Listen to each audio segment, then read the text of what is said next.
Fala galera, tudo bem com vocês? Sejam todos bem-vindos ao canal Sniper Game. Quero mostrar para vocês a praticidade de fazer a remoção das keycaps, né? Você que sempre está personalizando aí seu teclado aí, trocando as keycaps, né? Colocando umas keycaps aí translúcida ou cor escura, cor clara, né? E você sempre está fazendo aquela personalização para não ficar removendo uma por uma, né? Tem agora uma nova opção aí que você consegue remover um maior número de keycaps. Por vez é muito simples, muito fácil, né? Então o teclado aí layout é 60%, 65%, 68%, 75%, TKL ou full size, né? Vai facilitar a mudança, né? De keycap aí você fazendo a sua personalização aí e remover as keycaps com segurança, né? E não perder tanto tempo, né? Removendo as keycaps aí, beleza? Tem esse aqui que eu já mostrei para vocês, tem vídeo no canal da Gather, né? Que é algumas keycaps, dependendo do tamanho, você consegue remover duas unidades aí por vez, ou apenas uma, né? Tem o caso aqui, ó. Só uma. Aí aqui consigo remover mais outra. Olha, aqui já não tá indo.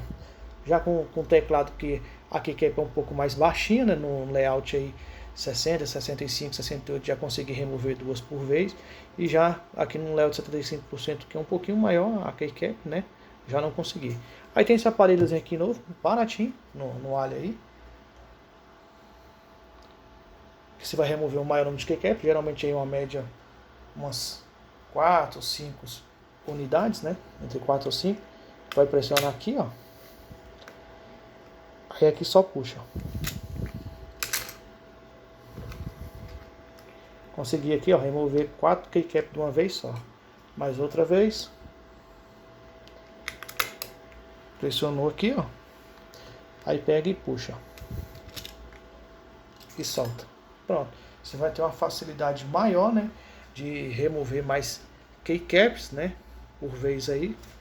Essa ferramentinha aqui. Eu vou deixar depois o link na descrição aí pra vocês. É baratinha, média aí. R$10 quando tá na promoção, uma moedinha, desconto. Aí você pode fazer o book, ou como você pode adicionar ao carrinho aí outros itens para não pagar o frete. Mais uma vez aqui.